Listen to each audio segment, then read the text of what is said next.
चलिए social problems and issues in India में आज हम एक कदम और आगे बढ़ते हैं। हम backward caste, tribes and classes की लेक्चर सीरीज कवर कर रहे हैं। और देखिए, लास्ट लेक्चर में हम ज़ाज़ा कमेटी के रिकमेंडेशंस के बारे में पढ़ रहे थे। उसमें हमने पहला सेक्शन देखा उनका, जो जोग्राफिकल और डेमोग्राफिक सेक्शन के नाम से पढ़ाया हमने। जो उसका आगे सेकंड सेक्शन था, मैंने आपको बताया था, वो tribes, legal and administrative framework का सेक्शन था। ये हमने डिटेल में अब तक कवर किया है लेक्चर्स के माध्यम से। इसमें इंडिपेंडेंस से पहले और इंडिपेंडेंस के बाद क्या क्या लीगल प्रोटेक्शन दी गई हैं, क्या फ्रेमवर्क हैं, और क्या हैं शेड्यूल्ड एरियाज़ और क्या हैं tribal areas, autonomous district councils, यही सारी चीज़ें बताई हैं। वो हमने आपको डिटेल में पढ़ाया है, तो ये सेक्शन यहाँ पर दोबारा रिपीट करने की नीड नहीं। हम अगले सेक्शन की ओर बढ़ते हैं, that is livelihoods and employment status का सेक्शन। सो थर्ड सेक्शन, ज़ाज़ा कमेटी आपको पता है 2013 में बनाई गई थी और उनको यही टॉपिक्स पर मैंडेट दिया गया था कि आप इन पर स्टडी करें और रिकमेंडेशंस प्रेजेंट करें। तो जो अब हम सेक्शन कवर करने जा रहे हैं, that is a section on livelihood and employment status. देखिए, जब हम इस सेक्शन की बात करते हैं तो दैट इज़ वेरी इंपॉर्टेंट। ये इकोनॉमी से जुड़ा हुआ सेक्शन है, ट्राइबल इकोनॉमी, जो कि एक बहुत ही मेन आस्पेक्ट है, क्योंकि ब्रिटिशर्स के टाइम से ही डिप्रीवेशंस होती आई ट्राइबल सोसाइटीज़ के साथ, उनके साथ एट्रोसिटीज़ कमिट की गई, क्योंकि रिसोर्स रिच एरियाज़ में ये एग्जिस्ट करते हैं।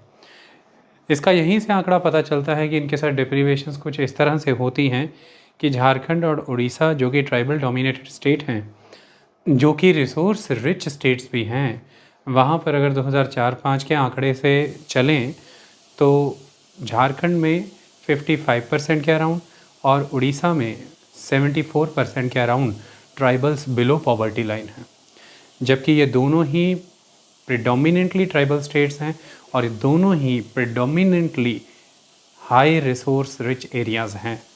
लेकिन फिर भी ट्राइबल सोसाइटी झारखंड में लगभग 54-55%, 54-55% below poverty line, and Orissa में 74-75% बिलो पॉवर्टी लाइन। तो डिप्रीवेशंस का लेवल यहाँ से पता चलता है कि उन रिसोर्सेज को फिर कौन ले जा रहा है, उनका लाभ किसको मिल रहा है।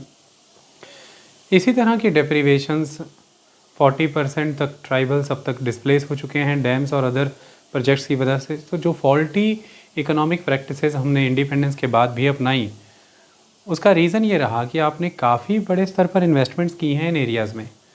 आपने सोशल सिक्योरिटी सिस्टम्स भी पहुंचाए, अपलिफ्टमेंट प्रोजेक्ट्स के लिए पैसा भी दिया, बहुत से लॉज भी इनेक्ट किए। तो लेजिस्लेटिव प्लानिंग भी आपने इनके लिए की, एग्जीक्यूटिव सपोर्ट भी की, आपने इनको पॉलिटिकली ऑटोनॉमी भी प्रोवाइड करने की कोशिश की।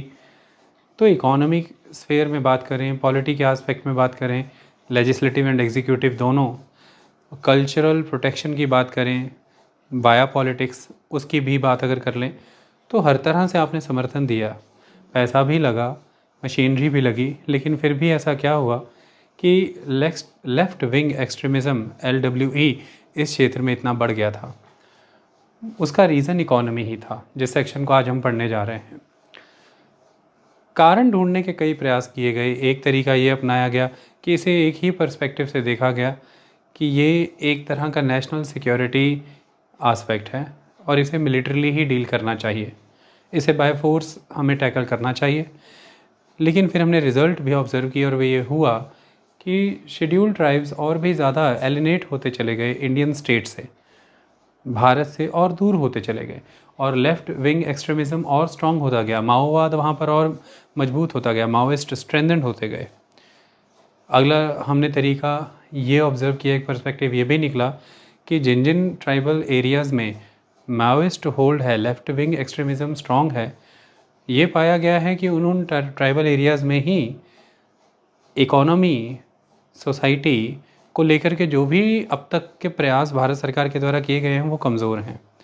सोशल इंफ्रास्ट्रक्चर की बात करें, जैसे कि एजुकेशन है, हेल्थ है, सैनिटेशन है, ये इन्हीं क्षेत्र में कमज़ोर है। इकोनॉमिक इंफ्रास्ट्रक्चर की बात करें तो जो उसके इकोनॉमिक इंफ्रास्ट्रक्चर की जो प्लानिंग ट्राइबल सोसाइटीज़ को ध्यान में रख के होनी चाहिए थी, वो उस तरह से नहीं होकर के उस आदिवासी समाज को लाभ ना दे करके कॉरपोरेट्स को बेनिफिट देती रही। तो ये भी एक रीज़न है इनकी डेप्रीवेशन का। तो इन्हीं एरियाज़ में ये सोशली इकोनॉमिकली ऑप्रेस हुए हैं एक तरह से, और इन्हीं एरियाज़ में लेफ्ट विंग एक्सट्रीमिज़म स्ट्रेंथन हुआ, तो मतलब ये एक तरह से आदिवासियों का भारतीय राज्य के प्रति ट्रस्ट डेफिसिट है. So that trust deficit is the reason of the strengthening of the left wing extremism in these areas. और ये ओवरलैप करता है कि उन्हीं ट्राइबल एरियाज़ में माओइस्ट इन्फ्लुएंस स्ट्रॉन्ग है जहाँ पर सोशल और इकोनॉमिक इंडिकेटर्स वीक हैं. एक पर्सपेक्टिव ये भी अपनाया गया कि भाई दो तरह से चला जाए. एक तरफ तो कोशिश ये की जाए कि जो एरियाज़ अब स्ट्रॉन्ग माओइस्ट कंट्रोल में चले गए हैं उन्हें बाय पावर मिलिट्रीली छुड़वाने की कोशिश की जाए, और दूसरी तरफ इंफ्रास्ट्रक्चर डेवलपमेंट किया जाए ताकि बाकी के क्षेत्र जो हैं वो माओइस्ट प्रभाव में ना जाए. बट ये भी ढंग से काम नहीं कर पाया, क्योंकि इंफ्रास्ट्रक्चर के नाम पर इंफ्रास्ट्रक्चर वो डेवलप हुआ जो नेशनल इकोनॉमी को शायद बेनिफिट कर दे, लेकिन इन सोसाइटीज़ की नीड्स को सर्व ना करे. अंततः ये पाया गया कि नीतियाँ बहुत हैं, और ये जो चौथा पर्सपेक्टिव हो वो ये कहता है कि सही मायने में हुआ ये है कि आदिवासी समाज के लिए नीतियाँ बहुत हैं. उन्हें कई तरह की लैंड पर प्रोटेक्शन दी गई, उन्हें फॉरेस्ट पर और उनसे जुड़े रिसोर्सेज पर राइट्स प्रोवाइड किए गए. समस्या यहाँ पर आ जाती है कि स्टेट गवर्नमेंट्स ने और कई बार सेंट्रल गवर्नमेंट ने कॉरपोरेट्स और अदर इकोनॉमिक एक्टिविटीज़ को बेनिफिट देने के नाम पर इन प्रोटेक्शंस को, चाहे वो कॉन्स्टिट्यूशन में दी गई चाहे पार्लियामेंट्री लॉज के माध्यम से, इन प्रोटेक्शंस को बाय हुक और बाय क्रुक मैनिपुलेट किया, सबवर्ट कर दिया, उनके पर्पस को ख़त्म कर दिया, उन्हें इस तरह से तोड़ मरोड़ दिया कि वो लाभ नहीं मिले. तो वो जो subversion of the protections given to the scheduled tribes था, वो एक रीज़न बन गया कि ट्रस्ट डेफिसिट क्रिएट हुआ. और वो जो प्रोटेक्शंस के लिए वो ट्राइबल्स एंटाइटल्ड थे वो उन्हें स्टेट नहीं मुहैया करा पाया. कॉरपोरेट्स के हाथों, मनी लेंडर्स के हाथों, ट्रेडर्स के हाथों, ब्यूरोक्रेसी के हाथों उनकी एक्सप्लॉयटेशन को स्टेट नहीं रोक पाया. It is a failure of the state. So the failure of the state and the trust deficit, ये दो महत्वपूर्ण कारण पाए गए कि लेफ्ट विंग एक्सट्रीमिज़म वहाँ पर स्ट्रॉन्ग रहा. तो दैट इज़ द रीज़न कि ये कहा गया है कि वहाँ पर अब confidence building measures are very very important. और वो तभी होंगे जब ट्रस्ट डेफिसिट को ख़त्म किया जाएगा, जब स्टेट जिन एरियाज़ में फेलियर में रहा उसको ख़त्म किया जाए, उनके राइट्स इंश्योर किए जाएँ, कल्चर कस्टम मैनर उनको प्रोटेक्ट किया जाए, सेफगार्ड किया जाए, और सोशल इकोनॉमिक डिप्रिवेशंस जो उनकी रही हैं उन्हें ख़त्म किया जाए जनरली ट्राइबल सोसाइटीज़ को ध्यान में रख करके. तो उस तरह की सेंसिटिव सिविल एडमिनिस्ट्रेशन क्रिएट करनी पड़ेगी जो उनकी नीड्स को अंडरस्टैंड करती है, जो उनके प्रति इनसेंसिटिव नहीं है, उनकी ज़रूरतों को समझते हैं और उस तरह से काम करते हैं. और जो हाई लेवल इंटरेस्ट है फॉरेस्ट रिसोर्सेज में हर स्टेक होल्डर का, उस इंटरेस्ट को कंटेन करते हुए इंटरेस्ट नेशन का सर्व हो, और नेशन का इंटरेस्ट यही है कि प्रत्येक वासी, प्रत्येक नागरिक उस राष्ट्र की नीतियों से लाभान्वित हो. इसमें आदिवासी भारत के नागरिक हैं, उन्हें भारतीय नीतियों का लाभ मिलना चाहिए. तो नीतियाँ फिर उस हिसाब से ही बननी चाहिए. किसी एक पर्टिकुलर ग्रुप का इंटरेस्ट सर्व नहीं होना चाहिए, किसी एक लॉबी या सेगमेंट का नहीं. तो that is the reason a confidence building measure is very much required. उसको देखा जाए तो दो इम्पॉर्टेंट एस्पेक्ट्स यहाँ पर ये हैं कि लाइवलीहुड क्या है, इकोनॉमी का स्टेटस उन क्षेत्रों में क्या है, उसी को लेकर के हमारी आज की चर्चा है मेनली. तो देखिए, जब हम ट्राइबल सोसाइटीज़ के बारे में बात करते हैं तो मेजॉरली आज भी जो ट्राइबल सोसाइटीज़ हैं, ऐसा नहीं है सभी, कुछ ट्राइबल ग्रुप्स ऐसे हैं जो अपने surrounding non tribal economic pattern के साथ आज घुल मिल चुके हैं और उस तरह की ही अर्थव्यवस्था का हिस्सा बन गए हैं. लेकिन फिर भी बड़े स्तर पर अगर हम आज भी देखें तो जो ट्राइबल सोसाइटीज़ हैं ये ट्रेडिशनल ट्राइबल इकोनॉमिक सिस्टम में बिलीव करती हैं और उसी से जुड़ी हुई हैं. So dependence on forest and other natural resources ये एक बहुत इंपॉर्टेंट एस्पेक्ट है. इसलिए आप देखते होंगे फॉरेस्ट राइट एक्ट 2006 की भी अगर मैं बात करूं तो कम्युनिटी लैंड के ऊपर इन्हें राइट दिया गया है, इनके लैंड को प्रोटेक्ट किया गया है. रीज़न बीइंग कि ये आज भी बड़े स्तर पर फॉरेस्ट पे डिपेंड करते हैं, नेचुरल रिसोर्सेज पे डिपेंड करते हैं अपनी लाइवलीहुड, अपनी इकोनॉमी के लिए. और इसी को हम कह रहे हैं ट्रेडिशनल ट्राइबल इकोनॉमी, जिसके कुछ इंपॉर्टेंट एलिमेंट्स हैं जैसे कि फॉरेस्ट बेस्ड लाइवलीहुड. जो भी लाइवलीहुड है वो फॉरेस्ट बेस्ड है. बैम्बूज़ का यूज़ कर लेंगे, टोकरियाँ बना लेंगे या कोई अदर आर्टिजनल एक्टिविटीज़ करेंगे उन मटेरियल्स के साथ, या फिर किसी तरह के हर्ब्स, मेडिसिनल प्लांट्स को यूज़ करेंगे. महुआ है, उसका तेल इस्तेमाल किया जाएगा, महुआ का फूल, महुआ का फल, सभी चीज़ों का इस्तेमाल होता है. और भी बहुत सी हर्ब्स होती हैं. पत्तों का इस्तेमाल होता है पत्तल बनाने के लिए। तो बड़े पैमाने पर एक tribal society in forest based products पर रिलाई करती है। इसको कैसे स्ट्रेंथन किया जाए, इस पर प्लानिंग करनी है, ना कि उन्हें कम्प्लीटली वहाँ से विस्थापित करके बिना तैयार किए एक ऐसी अर्थव्यवस्था में झोंक देना शायद जिसके योग्य वो नहीं है, और या वो अर्थव्यवस्था उनके कस्टम कल्चर मैनर को प्रोटेक्ट करने के योग्य नहीं है, तो फिर वो इकोनॉमी उनके बेनिफिट में नहीं है। एक एलिमेंट ये है कि pre agriculture level of technology pre agriculture level है, उस लेवल पर फार्म इक्विपमेंट्स यहाँ पर यूज़ नहीं होते हैं। जब आप ट्रेडिशनल ट्राइबल इकोनॉमी की बात करते हैं, काफ़ी हद तक खेती आज भी हो के साथ होती है। आज भी यहाँ पर प्लॉ उस लेवल पर यूज़ नहीं होता, प्लॉ शेयर जिसे आप हल कहते हैं उसका इस्तेमाल उस लेवल पर नहीं होता। आप कस्सी के साथ, दराती के साथ ही खेती करते हैं ज़्यादातर। तो एग्रीकल्चर लेवल ऑफ टेक्नोलॉजी जो है वो प्री एग्रीकल्चर लेवल की है। प्री एग्रीकल्चर लेवल जब सेटल्ड एग्रीकल्चर शुरू नहीं हुए थे तब भी एक लेवल का एग्रीकल्चर हुआ करता था, उसे pre agriculture level of technology कहते हैं। स्टेगनेंट और डिक्लाइनिंग पॉपुलेशन है। बहुत से आदिवासी समाज ऐसे पाए गए हैं जिनमें अपनी जनसंख्या बढ़ाने की रुचि ही नहीं है। जनसंख्या बढ़ने के कई कारण होते हैं। कारण ये भी है कि यहाँ पर हेल्थ इंफ्रास्ट्रक्चर उतना बेटर नहीं है। तो जब हेल्थ इंफ्रास्ट्रक्चर बेटर नहीं होगा तो आप डेथ को कंट्रोल नहीं कर पाएंगे, कंटेन नहीं कर पाएंगे, बीमारियों से उन समाज को बचा नहीं पाएंगे। ये एक इम्पॉर्टेंट चीज़। और बाहरी लोगों के संपर्क में आकर के बीमारियां भी बहुत तेज़ी से फैलती हैं क्योंकि उनका वैक्सीनेशंस भी उस लेवल पे रहता नहीं है। दूसरा कारण यह है कि संसाधन आपके पास पर्याप्त नहीं है, तो जनसंख्या इसलिए भी नहीं बढ़ाई जाती क्योंकि सस्टेनेंस डिफ़िकल्ट है। फॉरेस्ट एरिया कम होता जा रहा है, फॉरेस्ट रिसोर्सेज कम होते जा रहे हैं आदिवासियों की जो एक्सेस में है, इस वजह से जनसंख्या वृद्धि दर आप नहीं देखेंगे। सो कहीं कहीं पर तो स्टेगनेंट है, कहीं पर तो डिक्लाइनिंग पॉपुलेशन है ट्राइबल सोसाइटी की। एक्सट्रीमली लो लिटरेसी लेवल बहुत लो है। सबसिस्टेंस लेवल ऑफ इकोनॉमी है, इकोनॉमी का लेवल सिर्फ सबसिस्टेंस है, गुजारे लायक है, सरप्लस नहीं है कि बाज़ार के साथ जुड़ सकें।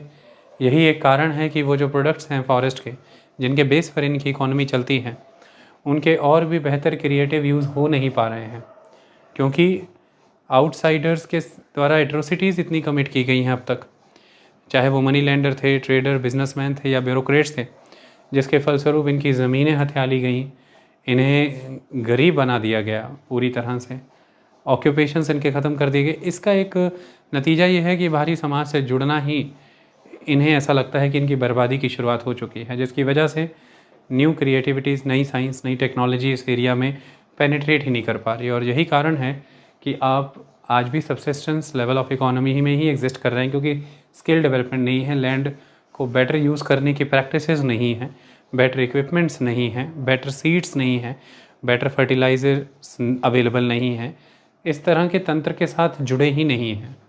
लॉजिस्टिक्स, सप्लाई चेन मैनेजमेंट नहीं है कि जो प्रोडक्ट वहाँ उगाए जा रहे हैं या वहाँ से तोड़े जा रहे हैं उन्हें किस तरह से बड़े बाज़ारों तक पहुँचाया जा सके। तो सबसिस्टेंस लेवल ऑफ इकोनॉमी है, एक्सट्रीमली लो लिटरेसी है, जिसकी वजह से स्किल्स इनकलकेट नहीं किए जा पा रहे हैं, न्यू साइंसेस को, न्यू स्टडीज़ को अंडरस्टैंड नहीं किया जा पा रहा है, नए प्रयोगों को नहीं समझा जा पा रहा है। स्टेगनेंट और डिक्लाइनिंग पॉपुलेशन है, जिसकी वजह से उनकी क्लोज्ड इकोनॉमी अपनी पॉपुलेशन के दम पर सपोर्ट नहीं हो पा रही है क्योंकि जो पॉपुलेशन का बेस है वो बहुत कम है और ऊपर से सोसाइटी क्लोज है, ओपन नहीं है। तो ऐसे में खुद में सर्वाइवल हो पाना डिफ़िकल्ट हो जाता है। और pre agriculture level of technology है, फॉरेस्ट बेस्ड लाइवलीहुड है। ये कुछ एलिमेंट्स हैं ट्रेडिशनल ट्राइबल इकोनॉमी के। ऐसी इकोनॉमी में एग्जिस्ट कर रहे समाज की हम चर्चा कर रहे हैं, इनका सुधार करना है। कुछ चीज़ें और चर्चा करते हैं। दैट कि प्री इंडिपेंडेंस पीरियड के दौरान ऐसा हुआ कि झारखंड, उड़ीसा, छत्तीसगढ़ के क्षेत्र में रहने वाले कुछ ट्राइबल्स जैसे कि द मुंडा, द ओराओं और द संथाल, हिस्ट्री में हमने डिटेल में डिस्कस किया है इस पर, इन्हें टी गार्डन्स में ले जाया गया। आसाम के टी गार्डन्स ब्रिटिशर्स के द्वारा बहुत ही प्रॉफिटेबल वेंचर के तौर पर देखे जाते थे, तो वहाँ पर ले जाया गया।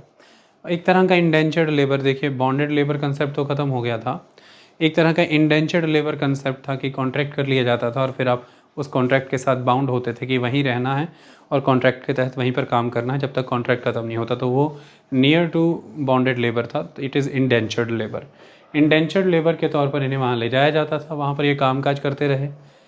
एक लेवल की एट्रोसिटी वो हुई कि उन्हें इंडेंचर्ड लेबर के तौर पर काम कराया जाता था। ये आज़ादी के पहले की परिस्थितियाँ हैं। आज़ादी के बाद की परिस्थितियाँ ये हैं कि पोस्ट इंडिपेंडेंस में इन्हें आसाम की शेड्यूल ट्राइब लिस्ट में इंक्लूड नहीं किया गया। तो ये भी एक बहुत बड़ा कन्फ्लिक्ट है वहाँ पर।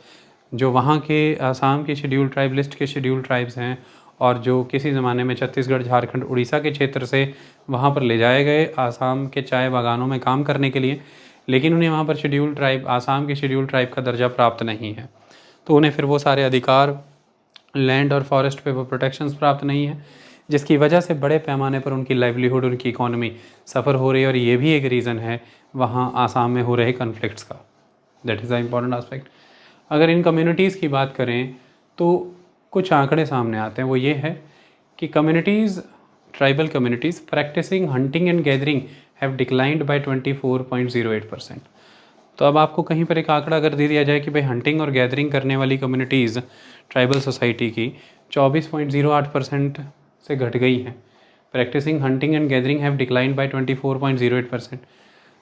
तो इसका मतलब ये नहीं है कि बहुत बढ़िया इनके कोई हालात हो गए हैं, अब ये हंटिंग एंड गैदरिंग नहीं करते तो बहुत ही फ्लरिशिंग स्टेट में चले गए, ऐसा नहीं है। उसका एक रीज़न ये है कि जो फॉरेस्ट हैं वो डिसअपीयर हो चुके हैं और जो वाइल्ड लाइफ है वो डिमिनिश कर रही है। जब वाइल्ड लाइफ ही डिमिनिश हो जाएगी, फॉरेस्ट डिसअपीयर होने लगेंगे, तो नेचुरली हंटिंग एंड गैदरिंग में गिरावट आएगी। तो जिन चीज़ों पर ये आश्रित रहते हैं उन चीज़ों में कमी आ रही है बड़ी तेज़ी से, जिनकी वजह से जो प्रैक्टिसेस ये करते हैं उन प्रैक्टिसेस में कमी आ रही है। ऐसा नहीं है कि बहुत से अदर एवेन्यूज़ जो इनके लिए ओपन किए गए उनका बहुत लाभ उठा रहे हैं और ये उस दिशा में चले गए हैं, इनका विकास काफ़ी हो गया है, इसलिए हंटिंग एंड गैदरिंग कम कर दिया इन्होंने। यहाँ की ये सेटल्ड सरप्लस एग्रीकल्चर करने लगे हैं या बड़े स्तर पर ये जो डेवलपमेंट प्रोजेक्ट्स हैं उनमें कामकाज करने लगे हैं, ऐसा नहीं। ये एक लेवल पर है पर मुकम्मल नहीं। अगर कहीं पर ऐसे आंकड़े हैं तो उसका एक कारण ये भी पाया जाता है कि इनकी लाइवलीहुड, इनकी इकॉनमी में इस बात का भी ख्याल रखना है कि एटलीस्ट जिस ट्रेडिशनल ट्राइबल इकॉनमी के दम पर वो सर्वाइव होते थे, जो उनका ऑक्यूपेशन था जैसे कि हंटिंग एंड गैदरिंग, उसमें भी समस्याएं हैं। कारण ये है कि आज वो इतनी दयनीय परिस्थिति में इसलिए है, जनसंख्या नीचे की ओर जा रही है, या तो टिकी हुई है या इनफैक्ट घट रही है। कारण ये है कि जिस प्रिमिटिव ऑक्यूपेशन स्ट्रक्चर के दम पर वो खड़े थे जैसे कि हंटिंग एंड गैदरिंग, वो भी कर पाना यहाँ पर नामुमकिन सा हो रहा है, क्योंकि जंगल क्षेत्र घट रहे हैं, वन क्षेत्र घट रहे हैं और वाइल्ड लाइफ कम हो रही है। और जो है वो काफ़ी हद तक प्रोटेक्टेड है, रिजर्व्ड है, नेशनल पार्क्स हैं, वाइल्ड लाइफ सेंचुरीज़ हैं, तो जिसमें इनका एक्सेस नहीं है। That is a one aspect. इन्हीं आंकड़ों के हिसाब से फिर जाएं तो एक आंकड़ा आपके सामने निकल कर के आता है और वो ये है कि पूरे भारत भर में एक ऐसी कम्युनिटी होगी, ट्राइब्स, सिर्फ़ और सिर्फ ट्राइब्स एक ऐसी कम्युनिटी होंगी जिन्हें कॉन्स्टिट्यूशन के अंदर, जिनका लैंड प्रोटेक्टेड है, जिनके लैंड के राइट्स कॉन्स्टिट्यूशन के द्वारा प्रोटेक्टेड किए गए हैं। फिर भी उनकी परिस्थितियाँ कुछ ऐसी खड़ी होती, मैं बता देता हूँ।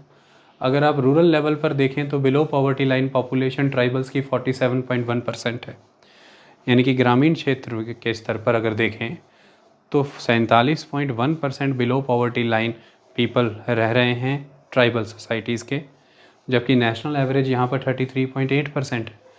तो जहाँ पर पूरे नेशनल एवरेज की बात करें तो 33.8% लोग पॉवर्टी लाइन के बिलो रह रहे हैं रूरल एरियाज़ में, वहाँ पर्टिकुलरली शेड्यूल ट्राइब कम्युनिटी की बात करें तो 47.1% है। आंकड़े का अंतर बहुत अधिक है। तो इनमें ग्रामीण क्षेत्रों में, आदिवासी समाज में गरीबी का मुद्दा बहुत बड़ा है। दूसरी बात, यही अर्बन एरियाज़ में बात करें तो ये 28.8% तक है आदिवासियों में, जबकि यही अगर हम बात करें नेशनल एवरेज की बात करें तो ये 22 से 25% के अराउंड आपको मिलेगी। तो शहरी स्तर पर भी आदिवासियों में गरीबी अधिक है और ग्रामीण स्तर पर भी आदिवासियों में गरीबी अधिक है। ये है चिंता का विषय। गरीबी के कारण जो उनकी प्रिमिटिव प्रैक्टिसेस थी वो भी जा रही हैं और जो न्यू स्कीम्स, न्यू प्रोजेक्ट्स उनके लिए चलाए गए, उसमें उनका एनरोलमेंट या पार्टिसिपेशन कह लीजिए वो हो नहीं पाया। मैंने आपको बताया कि जिन ग्रुप्स का इंटरेस्ट था एज अ स्टेक होल्डर उन फॉरेस्ट में, उन्होंने किसी भी तरह से कॉन्स्टिट्यूशन के तहत या लेजिस्लेटिव मैनर में दिए हुए प्रोटेक्शंस को, एंटाइटलमेंट्स को सबवर्ट किया और बेनिफिट्स लिए, और वो बेनिफिट्स इनकी डेप्रिवेशंस का रीज़न बने और इन्होंने सफ़र किया। कुछ आंकड़े और पाए जाते हैं, वो क्या बताते हैं कि जहां हम ये कह रहे हैं कि भाई हंटिंग एंड गैदरिंग में इनका डिक्लाइन हुआ है, तो वहाँ दूसरी तरफ ये भी एक आंकड़ा पाया जाता है कि शार्प राइज हुआ है in the number of STs employed in government and private services self employment. तो गवर्नमेंट सर्विसेज में हैं, प्राइवेट सर्विसेज में हैं, सेल्फ एम्प्लॉयमेंट में भी हैं आज की डेट में। मतलब ये है कि वर्क पार्टिसिपेशन या वर्क पॉपुलेशन रेट की बात हम यहाँ पर कर रहे हैं। क्योंकि रिजर्वेशन का कंसेप्ट दिया गया, तो इससे ये पाया जाता है कि जो STs शेड्यूल ट्राइब्स पढ़ाई लिखाई के क्षेत्र में आगे बढ़ गए, वो गवर्नमेंट जॉब्स पा गए। तो आप उत्तर पूर्व के क्षेत्रों में देखेंगे भी, जो newly educated emerging middle classes हैं वहाँ की, उनका मेन एस्पेक्ट ही यही होगा कि या वो ब्यूरोक्रेसी में होंगे, या पॉलिटिकल पोर्टफोलियोज़ होंगे उनके पास, या फिर वो गवर्नमेंट जॉब्स में होंगे, चाहे बैंकिंग की बात करें, SSC की बात करें, या सिविल सर्विसेज की बात करें, आपको वो पाए जाएंगे। क्योंकि schedule type reservation is very important for that. तो ये एक लेवल पर चेंज आया। लेकिन जिस हमको ट्राइबल सोसाइटी की बात करते हैं, जो हंटिंग गैदरिंग से जुड़ी हुई थी, जिस ट्राइबल सोसाइटी की बात करते हैं जो फॉरेस्ट प्रोडक्ट्स पर ही डिपेंडेंट थी, उस ट्राइबल सोसाइटीज़ का रिप्रेजेंटेशन इन गवर्नमेंट सर्विसेज में नहीं है, इन प्राइवेट सर्विसेज में नहीं है।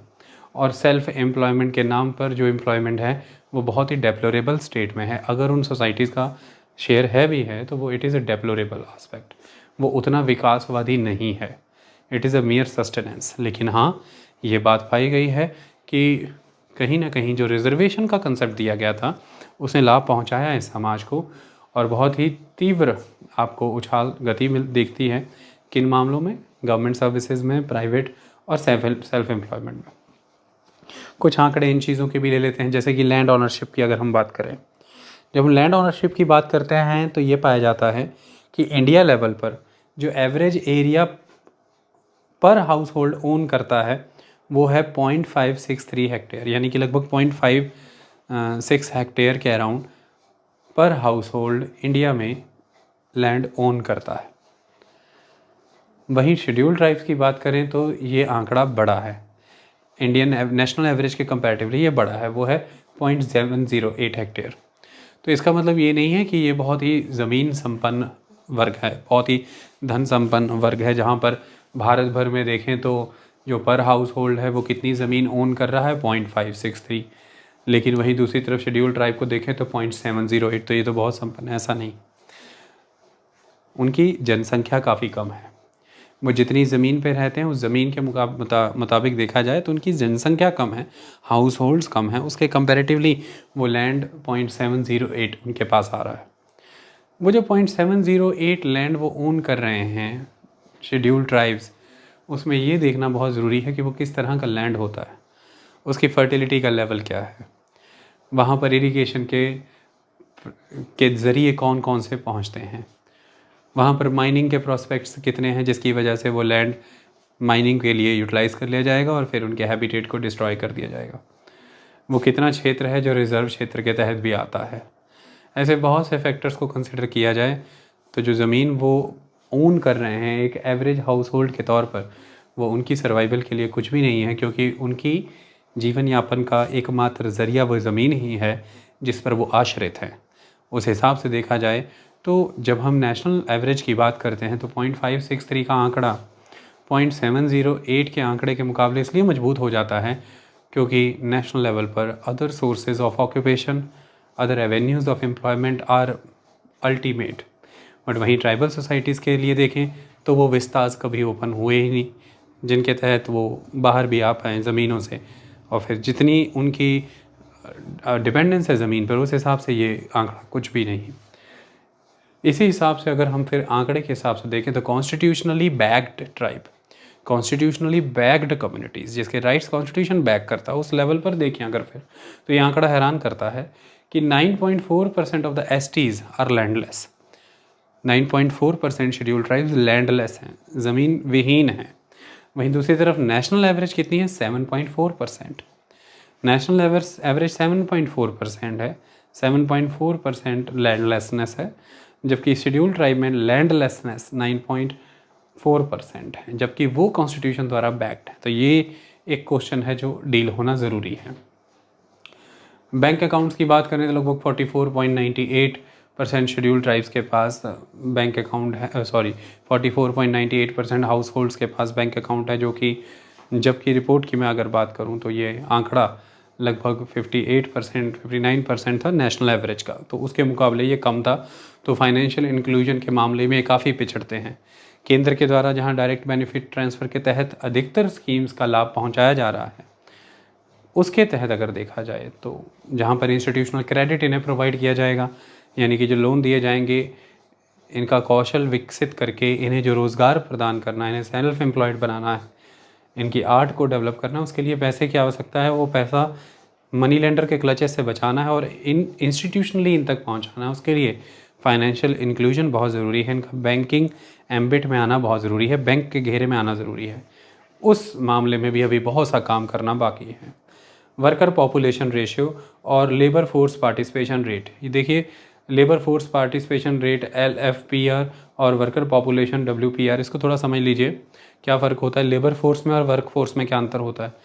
देखिए कामकाज करने के लिए लेबर तो चाहिए देश भर के लिए, तो कौन से ऐसे वर्ग हैं जो जिसे हम लेबर में सम्मिलित नहीं करेंगे, तो बच्चे इसमें नहीं आते और जो वृद्ध हैं जो बूढ़े हैं वो भी इसमें नहीं आते, तो उनको बाहर कर दें तो बाकी सभी जो हैं वो लेबर फोर्स बन सकते हैं, वो लेबर फोर्स हैं। अब उसमें से भी 3 कैटेगरी आप समझ लीजिए। लेबर फोर्स तो ओवरऑल कैटेगरी हो गई, जो लोग कामकाज करने के योग्य हैं उन्हें लेबर फोर्स कह देते हैं। अब उसमें से एक वर्ग है जो सही में काम अभी कर रहा है, लेबर फोर्स का एक सेगमेंट जो काम अभी कर रहा है, जो अभी एम्प्लॉयड है। एक वर्ग है जो अवेलेबल है काम करने के लिए, कभी भी उसे काम पे लगाया जा सकता है। एक वर्ग है जो काम करना चाहता है, आने वाले समय में काम करेगा। सो लेबर फोर्स का मतलब ये होता है कि जो एम्प्लॉयड हैं इस समय में, यानी कि वो काम कर रहे हैं या जो काम करने के लिए अवेलेबल हैं या जो काम करने के लिए विलिंग हैं भविष्य में, ये तीनों इसमें आ जाते हैं। अब इसी लेबर फोर्स का वो वर्ग जो एक्चुअली में अभी काम कर रहा है, एम्प्लॉयड है, वो वर्क फोर्स है। तो लेबर फोर्स से ही निकलती है work force. But labour force और वर्क फोर्स में दोनों अलग अलग बातें हैं। वर्क फोर्स में ऐसा नहीं होता कि कौन है जो कि अवेलेबल है काम करने के लिए या कौन है जो आगे भविष्य में काम कर सकता है जब काम मिलेगा, ऐसा नहीं है। उसमें वो होते हैं जो काम कर रहे हैं, एक्चुअली एम्प्लॉयड। सो वर्ड वहाँ पर यूज़ होता है कि पर 1000 लोगों पे, पर हर 1000 लोगों पे कितने लोग जो हैं वो काम कर रहे हैं, एम्प्लॉयड है।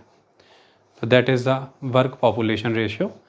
और लेबर फोर्स पार्टिसिपेशन रेट होता है कि पर 1000 में से कितने लोग हैं जो एज अ लेबर कंट्रीब्यूट कर रहे हैं, मतलब कि जो वर्क या तो कर रहे हैं एज अ लेबर या जो वर्क करेंगे, काम कर सकते हैं अभी या जो करेंगे आगे आने वाले समय में, वो सब उसमें आ जाते हैं। तो वर्कर पॉपुलेशन रेशियो के हिसाब से देखें तो शेड्यूल ट्राइब्स की अगर मेल कैटेगरी की बात करें तो ये 56.2% है, जबकि ऑल ग्रुप्स की अगर बात करें तो 54.6% है। तो ये ज़्यादा है, वर्कर पॉपुलेशन रेशियो जो है वो ज़्यादा है, यानी कि ये ज़्यादा वर्क फोर्स का हिस्सा होते हैं, ये ज़्यादा एम्प्लॉयड होते हैं। यानी कि ट्राइबल सोसाइटी में पर 1000 पे देखें तो लगभग 56.2% लोग वर्कर के तौर पर काम करते हैं। अब यहाँ पर वर्कर के तौर पर काम करने की बात करें तो आदिवासी समाज कामकाजी होता है, उसमें सभी कामकाज करते हैं। अगर हम मेल पॉपुलेशन की बात करें, देखिए एसेट्स इतने नहीं होते, फाइनेंशियल कंडीशन घर की इतनी बेहतर नहीं होती है कि आप बिना कामकाज के गुजारा कर पाएँ, ये एक इम्पॉर्टेंट चीज़ है।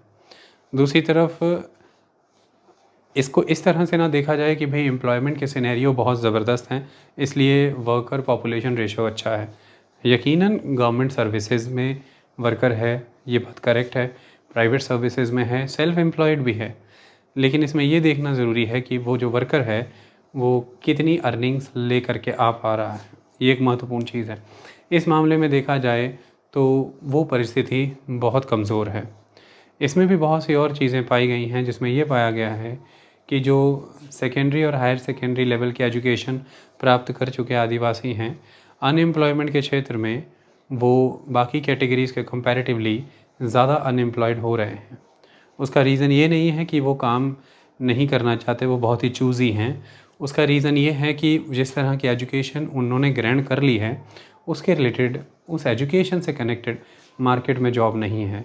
ये एक स्ट्रक्चरल मिसमैच है। तो एक तरह की ट्राइबल सोसाइटी में एजुकेटेड सेक्शन में स्ट्रक्चरल अनएम्प्लॉयमेंट स्ट्रांगली पाई गई है, इसलिए ये अनएम्प्लॉयमेंट की दर में बाकी ग्रुप्स जैसे कि शेड्यूल कास्ट और अदर ग्रुप्स के कंपैरेटिवली ज़्यादा नीचे की ओर गिर रहे हैं। इस चीज़ को सुधारना बहुत ज़रूरी है, वरना ये घातक हो जाएगा। जिस तरह की बाज़ार की मांग है उस तरह की शिक्षा हमें देनी पड़ेगी, उसी तरह के कौशल का विकास करना पड़ेगा। लेकिन क्योंकि फाइनेंशियल कंडीशन उतनी बेटर नहीं है, क्योंकि ज़मीनें उतनी नहीं हैं, एसेट्स उतने नहीं हैं जिससे कि फ्यूचर सिक्योर हो जाए, जिससे कि आप लंबे समय तक पढ़ पाएँ और वर्कर के तौर पर काम ना करें। क्योंकि देखिए, अगर आप धन संपन्न हैं तो लंबे समय तक बच्चे पढ़ते हैं, 25 बरस या कई बारी 30 बरस तक भी पढ़ाई करते हैं, वर्क फोर्स का मेंबर नहीं बनते हैं, वर्क फोर्स का पार्टिसिपेशन रेट कम हो जाता है। लेकिन जब आपको पता है कि एक फैमिली है जिसमें 4 लोग हैं, चारों को ही कमा करके अपना गुजारा करना है, तो फिर आप जैसे ही कंट्री के लॉज अलाउ करते हैं, चाइल्ड प्रोहिबिशन के आगे जैसे ही उम्र बढ़ जाती है, आप कामकाज करना शुरू कर देते हैं। ट्राइबल्स में ये एक ट्रेंड पाया गया है। इसकी वजह से उनका वर्कर पॉपुलेशन रेशियो ज़्यादा रहता है। और दूसरा एस्पेक्ट ये भी है कि गवर्नमेंट सर्विसेज में उनका पार्टिसिपेशन बढ़ा है ड्यू टू रिजर्वेशंस और due to efforts of education and literacy, जिसकी वजह से भी वर्कर पार्टिसिपेशन रेट बढ़ा है। दूसरी तरफ अगर हम बात करें तो लेबर फोर्स पार्टिसिपेशन रेट, अब अगर लेबर फोर्स पार्टिसिपेशन रेट की बात करें तो ये आंकड़े से आप हैरान हो जाएंगे कि it is highest among the scheduled tribes at all India level, 56.7% male category में। Labour force participation rate male category में इंडिया में सबसे हाईएस्ट शेड्यूल्ड ट्राइब में है, जबकि ये ओवरऑल कैटेगरी की बात करें तो उसमें लोवेस्ट है, दैट इज़ 50.9%। तो शेड्यूल्ड ट्राइब्स का लेबर फोर्स पार्टिसिपेशन रेट ज़्यादा है। मैंने आपको वही बताया कंसेप्ट कि देखिए, धन संपन्नता उतनी नहीं होती, ये एक बहुत बड़ा फैक्टर है। शिक्षा का प्रचार प्रसार उतना अधिक नहीं है, ये भी एक दूसरा बड़ा फैक्टर है। और तेज़ी से उनके जो वन हैं, जो वन क्षेत्र है जिन पर वो निर्भर किया करते थे, वो ख़त्म होते जा रहे हैं, वो उन क्षेत्रों से विस्थापित हो रहे हैं। तो चाहे सड़क बनाने का काम काज है, चाहे नहरों की खुदाई का काम है, चाहे डैम बनाने का काम है, चाहे माइनिंग है, उसमें एज एन लेबर फोर्स वो पार्टिसिपेट कर रहे हैं और ये हाईएस्ट पाया गया है। अब हम अगर बात करें खेतों की या जंगलों में कामकाज करने की, तो वहाँ पर भी ट्राइबल सोसाइटी की बात करें तो इतना सरप्लस एक पर्सन नहीं कमाता कि बाकी के 3 लोग या 4 लोग बैठ करके उसे खाएं। इसलिए हर किसी को अपने सर्वाइवल के लिए काम करना पड़ता है। तो ये एक बहुत बड़ा फैक्टर पाया गया है लेबर फोर्स पार्टिसिपेशन रेट के कॉन्टेक्स्ट में कि ये अधिक पाया गया। वहीं फ़ीमेल की भी बात करें तो ये भी सरप्राइजिंग है कि जो शेड्यूल्ड ट्राइब फीमेल है उसका labour force participation rate highest है 33.6%, जबकि अगर हम भारत के स्तर पर बात करें तो जो फीमेल है उसका ऑल इंडिया एवरेज अगर हम देखें तो भारत के ओवरऑल लेवल पर 22.6% फीमेल का ही लेबर फोर्स पार्टिसिपेशन रेट है। उसका भी रीज़न ये है कि ये पाया गया कि तेज़ी से वुमेन में लेबर फोर्स पार्टिसिपेशन रेट घटा जब घर की फाइनेंशियल कंडीशन सुधरी। जब घर में फाइनेंशियल कंडीशन बिगड़ती है, ऐसा पाया गया ख़ासतौर पर ग्रामीण क्षेत्रों में, तो वुमेन काम करने के लिए बाहर आती है, फैमिली को सपोर्ट करना ज़रूरी हो जाता है। लेकिन जब भी वो परिस्थिति सुधरती है तो कामकाज की वैसी आवश्यकता नहीं रह जाती, वो अपने घर के कामों में हाथ बटाना शुरू कर देती है और स्टेटस प्रोडक्शन करना शुरू कर देती है। स्टेटस प्रोडक्शन यही है कि जो लोग उनके खेतों में या उनके घर में या किसी भी प्रोडक्शन प्रोसेस में कामकाज में लगे हैं, उन्हें खाना बना करके देना, उन लोगों अच्छे तरह से कपड़ों का रख रखाव करना, यानी कि कामकाज में जो कपड़े पहने जाएंगे उनकी साफ़ सफाई करके उन्हें तैयार करके रखना। तो इस तरह के काम जो हैं, जो सोशल प्रेजेंस को बढ़ाएं किसी भी फैमिली की, उसे स्टेटस प्रोडक्शन एक्टिविटीज़ कहते हैं। तो वुमेन वो काम करने लग जाती हैं जब भी किसी की फैमिली बेटर हो जाती है, तो फिर उसका पार्टिसिपेशन रेट घट जाता है। लेकिन ऐसी एडवांटेजेस ट्राइबल सोसाइटी को भी नहीं मिल पाई। इसी का कारण है, यहाँ पर ये पता लगता है कि एक एस्पेक्ट तो ये भी है कि जेंडर इनइक्वलिटीज़ ट्राइबल एरियाज़ में कम है। ट्राइबल सोसाइटीज़ मैट्रिलिनियल होती हैं जिसमें वुमेन को भी कामकाज करने की बराबर अनुमति रहती है। वुमेन सब तरह से अपने मेल काउंटर पार्ट का साथ निभाती हैं हर तरह की फार्मिंग और अदर लाइफ स्टॉक एक्टिविटीज़ में। ये भी एक कारण है कि ट्राइबल सोसाइटी में फ़ीमेल में लेबर फोर्स पार्टिसिपेशन रेट अधिक रहता है। लेकिन दूसरा सबसे बड़ा कारण ये भी है कि लेबर फोर्स पार्टिसिपेशन रेट इसलिए भी ज़्यादा है कि शिक्षा का स्तर उतना अधिक नहीं है, जिसकी वजह से स्ट्रक्चरल अनएम्प्लॉयमेंट का कंसेप्ट